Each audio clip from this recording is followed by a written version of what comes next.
Le Fonds de la solidarité africaine a procédé le 25 juillet 2024 à la signature d'une série de protocoles d'accord relatifs au démarrage de ses activités en terre congolaise.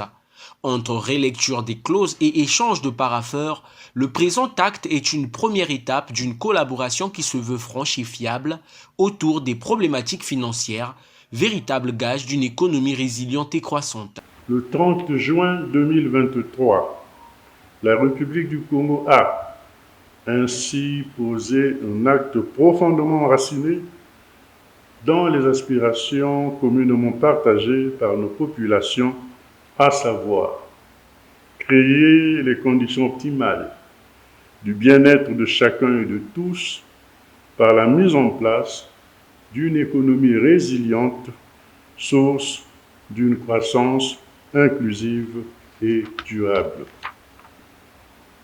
Toute chose qui requiert un appui conséquent des institutions financières par le biais de mécanismes permettant une mobilisation substantielle et adéquate des financements en faveur des économies africaines et de celles du Congo en particulier. Cet outil d'intégration des pays de la sous-région, qui est non seulement un socle du tissu économique, est également une plus-value pour l'émergence des pays africains. Notre institution regroupe actuellement 4 des 5 principaux ensembles économiques africains, à savoir la Communauté économique des États de l'Afrique de l'Ouest, la CEDEAO, la Communauté économique des États de l'Afrique centrale, la CEMAC, le Marché commun pour l'Afrique orientale et australe, COMESA, et l'Union du Maghreb arabe.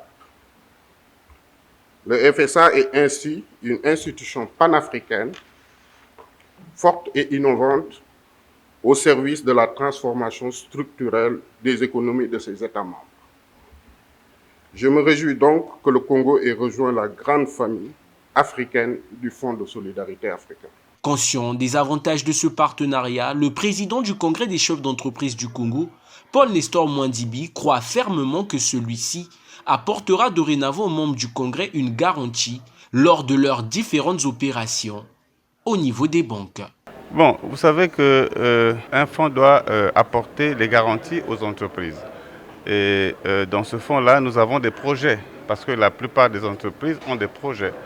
Et nous voulons donc que ce fonds participe au financement de ces projets, garantir ces projets, parce que nous avons pu obtenir le partenaire du fonds qui va nous accompagner.